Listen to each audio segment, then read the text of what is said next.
Prezados irmãos, sejam bem-vindos na nossa casa. Claro, a gente está em festa.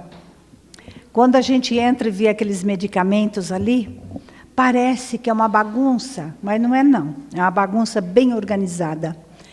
Porque nós estamos esperando uma transportadora que Uberaba arrumou para levar esses remédios, né?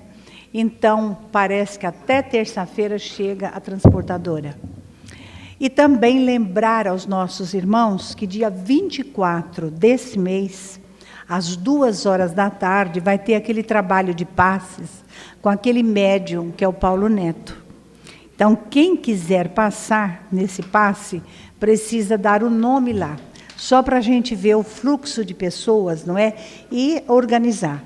No máximo que demora são 2 horas, máximo. E eu peço até, antecipado, quem estiver fazendo quimioterapia, quem saiu de cirurgia, gente, nós temos que entender e ceder para que eles possam passar, não é? Assim, na frente das outras pessoas. Aldei, senta aqui, meu filho. Esse companheiro é de Volta Redonda, onde algumas vezes eu fui assim muito feliz para Volta Redonda para falar na casa do Luiz, né, que é o pai dele. A gente lembra ele meio menino ainda, sabe, carregando uma câmera para lá, para cá, para filmar, para fotografar, né? E agora ele está morando aqui em São Paulo, é um trabalhador de Jesus. Então seja bem-vindo. Então nós vamos dar início ao nosso trabalho. Vamos começar fazendo a nossa prece, né? Pedindo, Chico, você faz a prece para nós? Deus, Pai dos que choram, dos tristes, dos oprimidos, fortaleza dos vencidos, consolo de toda dor.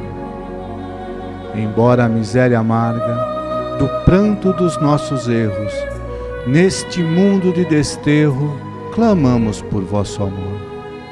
Nas aflições do caminho, nas noites mais tormentosas, vossa fonte generosa é o bem que não secará.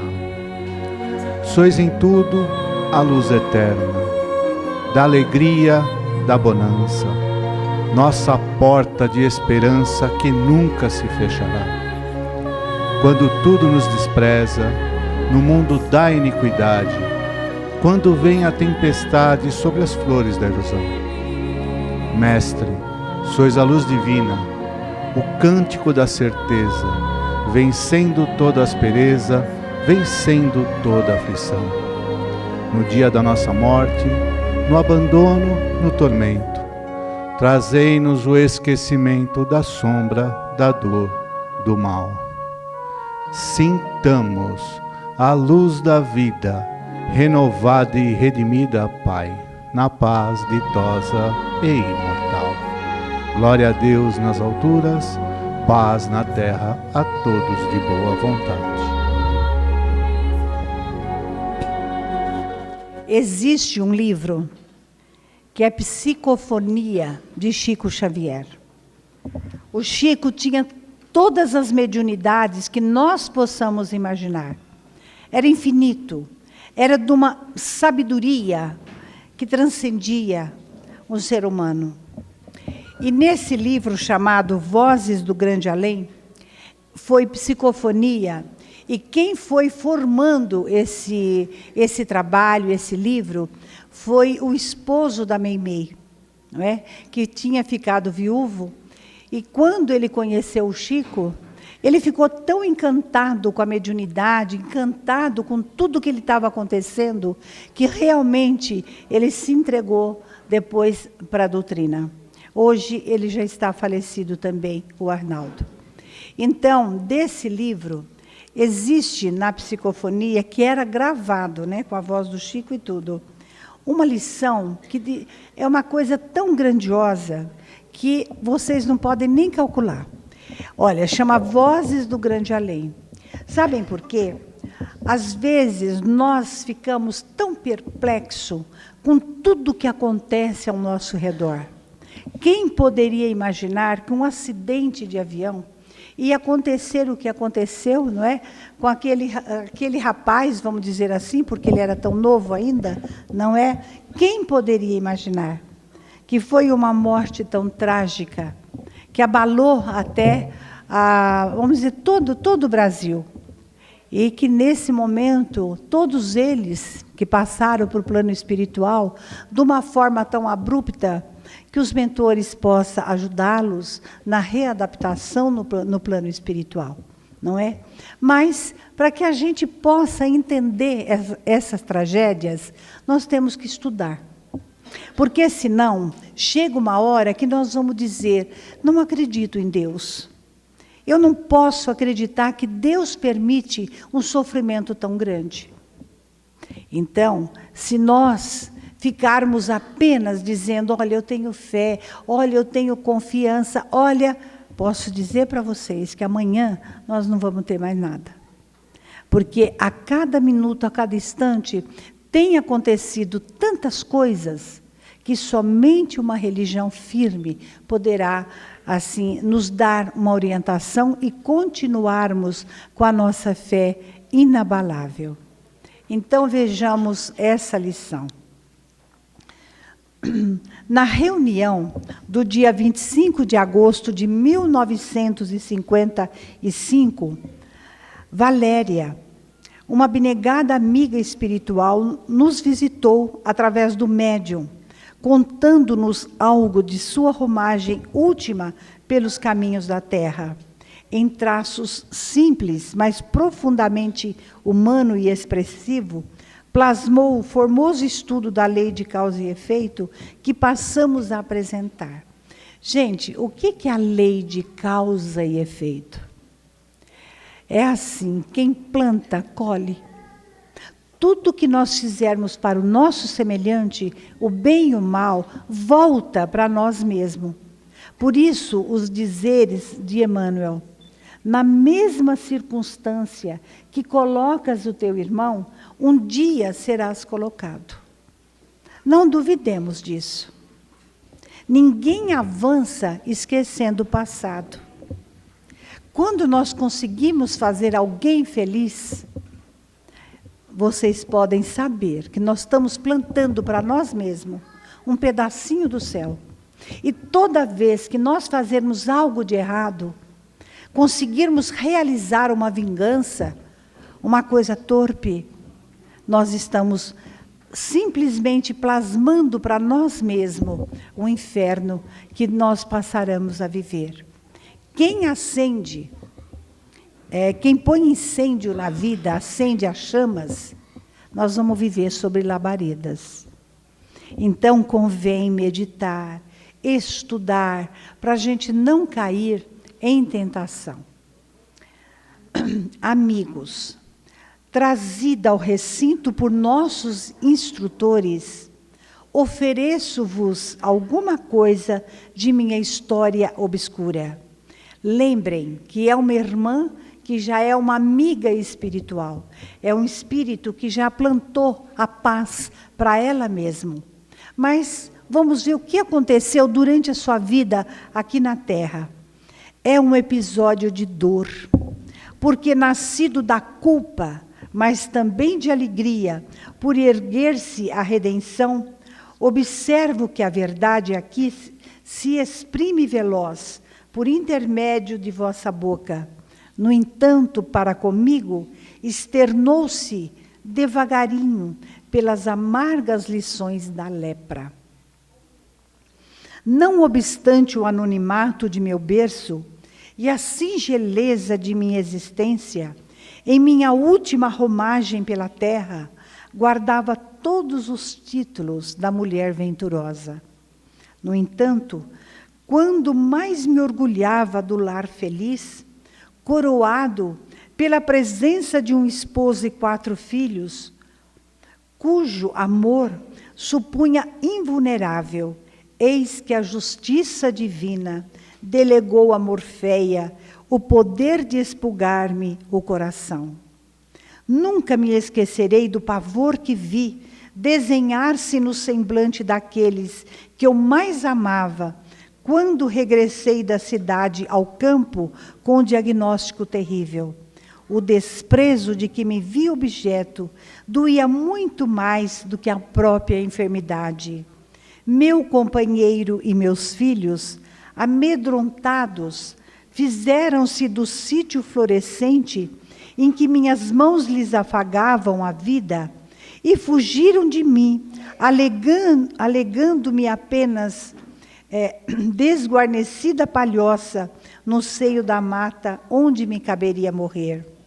Narrar-vos o que foi meu drama expiatório por mais de 10 anos consecutivos é tarefa impraticável em meus recursos de expressão. Gente, imagine o nosso lar feliz. Um companheiro, filhos amados, tudo alegria.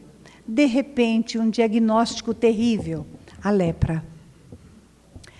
E todos nós, que de repente somos portadores de uma enfermidade, o que nós esperamos dos nossos familiares? Pelo menos os mais próximos. Pelo menos respeito, compreensão, mas jamais o desprezo, o medo de conviver. Como é que a pessoa passa a sentir? E por mais que nós queiramos, às vezes expressar o sofrimento de alguém é tão difícil. Sabe que nesses dias, que tem passado em 12 anos, né?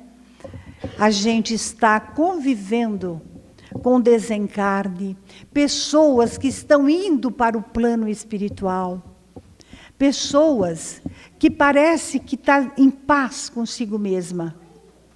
Ainda hoje, chegando aqui, nós ouvimos dos companheiros a preocupação com uma das avózinhas.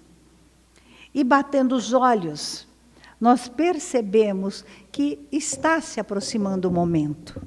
96 anos, 95, mas a verdade é que ela tem paz, sempre com aquele meio sorriso. Nada reclama, tudo aceita.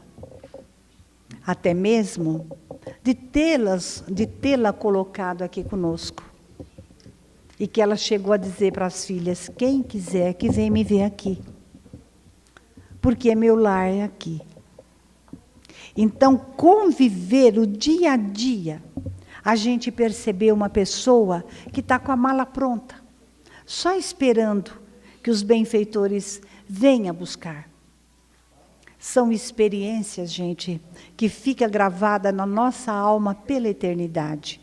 Porque pedi à família que encaminhasse para o hospital.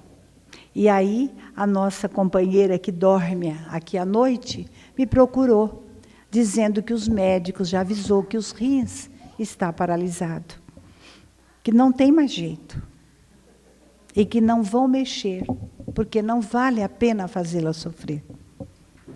Mas o que importa é a paz que ela irradia. Isto vai com ela para o plano espiritual. Porque cada pessoa, eu acho tão interessante, porque cada uma de nós trazemos gravado em nós mesmos a nossa própria história. E somente as obras que foram concluídas é que vai levar a nota. Seja ela que for, mas tem que estar concluída a tarefa. Então, essa senhora está nos contando, relatando esse sofrimento. Conheci de perto o infortúnio e a necessidade. O pão esmolado tinha gosto de fel. O escárnio do próximo, jogado francamente ao meu rosto, era assim como o relho de brasas, revolvendo-me as chagas vivas. Por agasalho, possuía o musgo com que me socorria a mãe natureza, e por únicas companhias no mato agreste, além dos lobos que uivavam a pequena distância, encontrava somente a formiga e a varejeira, com o alívio das lágrimas e o conforto da oração. O corpo apodreceu pouco a pouco, guerreando-me o egoísmo e estralhaçando-me a vaidade. E quando meus pés, por excesso de feridas, se recusaram ao movimento, confiei-me à inanição. Suspirar pela morte no leito de palha era meu único sonho, entre a sede e a fome, a aflição e o delírio. Isto é o que ela passava fisicamente. Mas imoralmente, como é que era a situação dessa senhora? As saudades dos filhos, a lembrança do esposo. Como é que seria? E as dores que enfrentava, a sede, a fome, e ninguém para lhe dar um conforto. Sofri pavorosamente, até que numa noite de estio, dessas em que o orvalho do céu consegue acalmar a secura escaldante da terra, perguntei a Deus, em pranto mudo, pela razão dos estranhos padecimentos a que o destino me precipitara em defesa. Foi então que a febre descerrou inesperadamente painéis ao meu olhar. Não podia saber se o presente retornava ao passado ou se o passado atingia o presente. Vi-me engrinaldada de fortuna e beleza, numa cidade espanhola de época recuada. Nela possuía um irmão consanguíneo, para quem roguei ao santo ofício, com falsos testemunhos, a pena de prisão incomunicável, temendo-lhe a palavra, já que tivera a desventura de conhecer-me os crimes inconfessáveis. Vocês estão vendo? No momento da febre, porque quem de nós, que no momento de sofrimento nós não falamos por quê? Por quê, meu Deus? Principalmente aqueles que têm uma vida sadia. E ela então perguntou, por quê? Mas a febre a fez ir para o passado.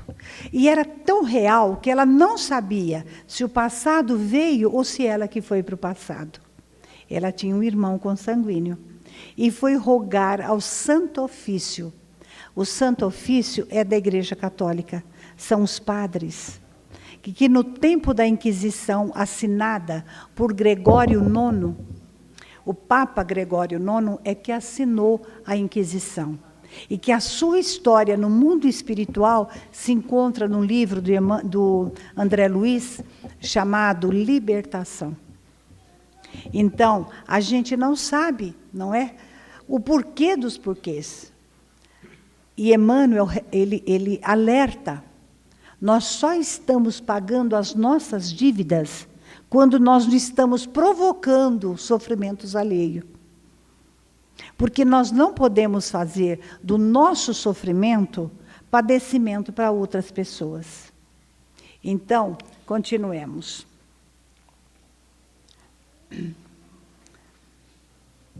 Arranquei-o à esposa e aos filhinhos, impus-lhe a solidão e o desespero no calabouço, em que se demorou por muito tempo, até que requisitei para ele o suplício do fogo, que lhe foi aplicado por fim na cela onde agonizava. Via-lhe ainda as vísceras fumegantes, e escutava-lhe os gritos aterradores, quando me senti de volta à carne torturada. De novo, o silêncio, a angústia, a monotonia. Experimentara um pesadelo ou havia conhecido a verdade? A providência divina teria dado resposta às minhas súplicas? Olha, gente, quantas desgraças nós plantamos para nós mesmos por causa de partes de bens materiais. Essa senhora tinha um irmão que conhecia a vida dela e que sabia quantos assassinatos, podridões que ela vivia. Então, aquilo revoltava. E, além do mais, ele também tinha direito aos bens materiais deixados pelos seus pais. Então, rogou ao Santo Ofício, apresentou falsas testemunhas, e aí, quando o irmão estava demorando lá na prisão para desencarnar, ele pediu a morte do irmão. Que coisa terrível! E aí atearam fogo para que o irmão falecesse através de uma fogueira. Formulava semelhantes indagações a mim mesma, quando assinalei os passos de 2 homens que se aproximavam. Mantinham conversação clara e ativa. Ouvia-lhes o diálogo, incapaz de qualquer reação. Tem visto você a megera leprosa? Indagou um deles. Creio terá morrido pelo cheiro de peste que é reinante no ar, respondeu o outro. Não será conveniente verificar? Não me animo a enfrentar essa bruxa, que a estas horas não passará de um cadáver. Então rematou o mais afoito. Ajudemo-la, para que os corvos não lhe espalhem no campo os restos envenenados. Anotei o ruído de um fósforo, a inflamar-se ao compasso de risos estridentes. As chamas crepitaram rápidas. Inutilmente procurei clamar por socorro. A garganta jazia, semi-morta, a boca cerrada, não conseguia nem mesmo balbuciar uma prece. As labaredas pareciam serpentes rubras a me entrelaçarem para a morte. Como descrever-vos a flagelação do momento final? Sei apenas que por minutos que se desdobraram para mim como séculos, vi-me na posição de tocha viva a estertorar-se. Mas, reduzido o meu corpo a cinzas, ergui-me do pó, vestida em roupa leve e alva. A gritar de júbilo, vi que meu rosto se reconstituíra, que minhas mãos estavam limpas, que meus cabelos estavam intactos, e através das chamas que me libertavam, amigos de olhar brando me estendiam braços amorosos em ósculos de luz. Ajoelhei-me feliz. E em lágrimas de ventura agradeci a Deus, as úlceras salvadoras e a fogueira da redenção. Ah, meus amigos, a evolução do direito concede-vos hoje sacerdotes e juízes respeitáveis na galeria dos povos mais cultos da terra. A Inquisição é um fantasma no tempo, e o mundo começa a acalentar com segurança preciosos institutos de benemerência e solidariedade humana. Contudo, abstende-vos do crime, porque a culpa é assim como jaula, a encarcerar-vos a consciência, da qual somente nos libertamos pela bondade inexaurível do Pai Celestial, que desse ou daquele modo nos concede o ensejo de saldar nossos débitos centil por centil. Não seria melhor nós sermos vítimas? Não é mais fácil? Porque, afinal, tudo passa. De repente, alguns anos aqui na Terra representam o quê? Ante a eternidade. Então, não é para que nós remoamos as mágoas da vida, mas é para nós aprendermos a perdoar. Porque amanhã, lá no plano espiritual, vai acontecer como aqui, a Valéria. Conforme as labaredas foi matando-a, destruindo o seu corpo, ia ressurgindo no plano espiritual, e que ela via que o rosto já estava recomposto, os cabelos no lugar, as mãos havia curado, os pés haviam curado. Então, a vida é de causa e efeito. Perdoar um amigo é dar uma prova de amizade, não é? E quando perdoar um inimigo? é pedir perdão para nós mesmos. Não vale a pena nós removermos passado, momentos em que alguém nos feriu tanto. Não vale a pena. Vale a pena é nós caminharmos, erguer a cabeça e caminhar, aproveitando o máximo da nossa existência, lembrando sempre das palavras de nosso Senhor Jesus Cristo, quando Ele diz: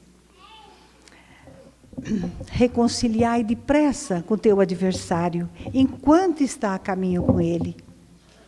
Lembrando também que na cruz, de braços abertos, o crime talvez mais hediondo que a humanidade, talvez não foi o mais hediondo em que a humanidade praticou. Ali, ele disse: Pai, perdoa-os, porque eles não sabem o que fazem. O tempo passou. E na psicografia iluminada desse grande missionário Chico, no livro chamado Brasil, Coração do Mundo, Pátria do Evangelho, Jesus caminhando lá no plano espiritual, ele disse: transplantarei a árvore do meu evangelho para a pátria do Cruzeiro do Sul. Lá, aonde ele caminhou, e que muitos sensitivos que têm a oportunidade de chegar naquele lugar sentem a vibração e começam a chorar. Mas por que tanta guerra, extermínio, tanto ódio no coração contra outros irmãos? Só porque não professam a mesma fé que nós? Então, naqueles lugares aonde Jesus passou, a humanidade continua terrivelmente se amaldiçoando. Mas eu acho que o Evangelho do Cristo, que já passou também pela França, e que houve também um fracasso. Mas aqui no Brasil, os espíritas, eles abrem a bandeira para que o Evangelho possa perdurar nas nossas vidas. E quando a gente vê, através da mediunidade, irmãos que no mundo espiritual, e que nós conhecemos aqui na Terra, tão iluminados, tão felizes, a gente pode dizer: valeu a pena. Valeu muito a pena, porque isso é a nossa vida. É assim que nós somos. Então, queremos dizer: amado Jesus, Mestre amorável e bom, fazei, Senhor, que enquanto o Brasil estremece ante o sofrimento de companheiros, ante criaturas que resgataram talvez um passado tão obscuro, nós, espíritas que acreditamos na imortalidade da alma, na certeza absoluta da eternidade, nós te rogamos, abençoa a política da nossa pátria, inspire os homens que haverão de governar o planeta, aqui o pedacinho desse planeta que é o Brasil. Inspira, Senhor, pela tua luz, pela tua bondade, todos os lugares aonde pronuncia o teu nome, onde esculpe uma estátua para te recordar, onde pintam para te recordar. Mas ensina-nos a erguer o templo luminoso dentro das nossas almas, para que caminhando nós não venhamos a ficarmos perplexos ante os sofrimentos, e para que não recuamos. Assim abençoa nesse momento todos os companheiros que estão enfermos, a nossa querida Carolina, prestes a partir. Abençoa também a nossa querida Marlene, na sua vida, com seus filhos, com seu companheiro. Abençoa a nossa Ana e todos aqueles que estão ligados no roteiro da nossa vida. E abençoa agora o nosso querido Luiz no plano espiritual, que nos trouxe aqui o seu filho amado. Que ele possa, agora liberto do corpo, percorrer esse espaço visitando as casas espíritas aonde ele amava tanto. Abençoa todos aqueles, enfim, que nos antecederam na jornada além túmulo, mas abençoa também os nossos irmãos aqui presentes, aonde vêm pedir uma graça, que possam encontrar esta graça em forma de trabalho, em forma de saúde, em forma de entendimento, de luz, de paz para as suas almas. Abençoa-nos então, Jesus, e sê conosco agora e para sempre. Que assim seja.